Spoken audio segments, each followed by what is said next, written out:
Let's talk about mental health and stigma. Deciding to talk to a therapist isn't a sign of weakness.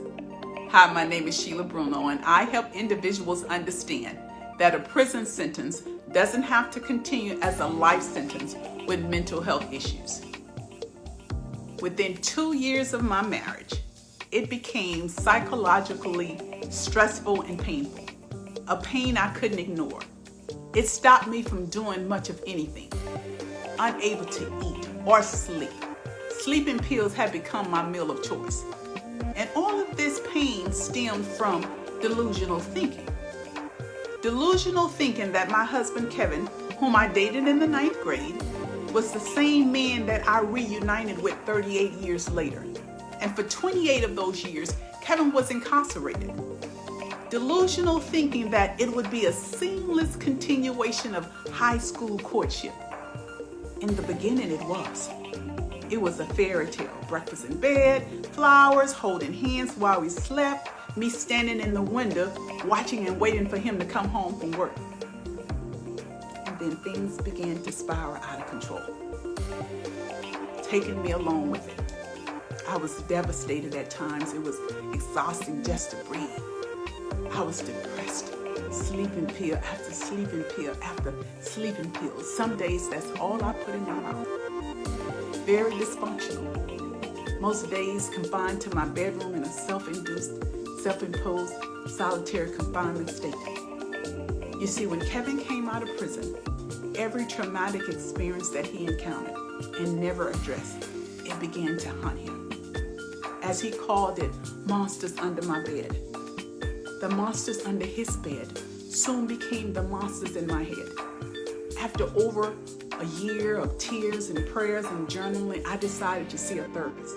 And with her help, I finally found me again, knowing that stigma is attached to seeing a therapist.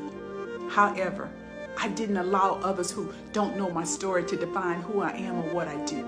A lot of times, those in judgment, they didn't read the whole resume, they just read the last page. And I love that I could talk to someone who didn't know me, my family, my friends, or my husband. I left my appointments feeling like I was in control, and then eventually I no longer consumed sleeping pills like an addict. I had the tools I needed to get through the next day, the next week, the next month, and the next year. And this is why I'm still a big fan of it today. Mentally and emotionally, I am where I am with the help of my therapist. Without it, I certainly wouldn't have gleaned enough perspective to be able to encourage others to seek the help that they need. It's strange how so many of us talk about mental health in a whisper, as if helping ourselves is something to be ashamed of. We equate strength to talk to someone as a sign of weakness. Day to day, we don't talk about our mental health with the ease we talk about physical health. But when tragedy strikes someone we know, we take to social media and we urge anyone listening to seek help if they need it. As if it's easy. It isn't. It isn't easy for many reasons. When you've been smothered with anxiety and high, lows, and everything in between, it can be hard to get up, to step up, to show up, to stay prayed up, but some days just to stand up, let alone reach out and ask for mental health help. It can be tedious to do the work, to talk for an hour and then sit with your realization until your next appointment, and then process all over again. It can be hard, and on top of that, there's the worry about what other people will think. What if those people think I'm crazy? The thing is, stigma exists because understanding does not. Let me give you a piece of advice. Others' opinion and perspective of you is none of your business. Point blank, the end.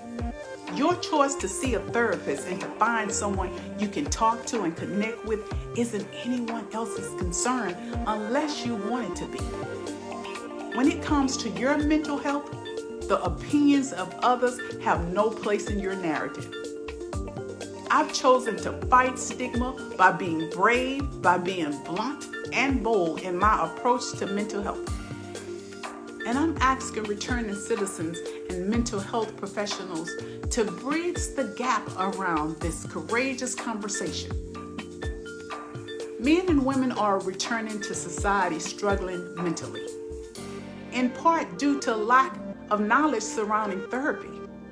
It's past time that we bridge the gap. Jobs, housing, and transportation are cornerstones of rebuilding a life outside of prison.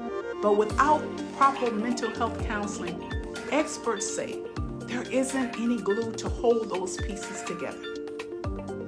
If employment, housing, and transportation are building blocks for formerly incarcerated persons, mental health services and peer support are the mortar.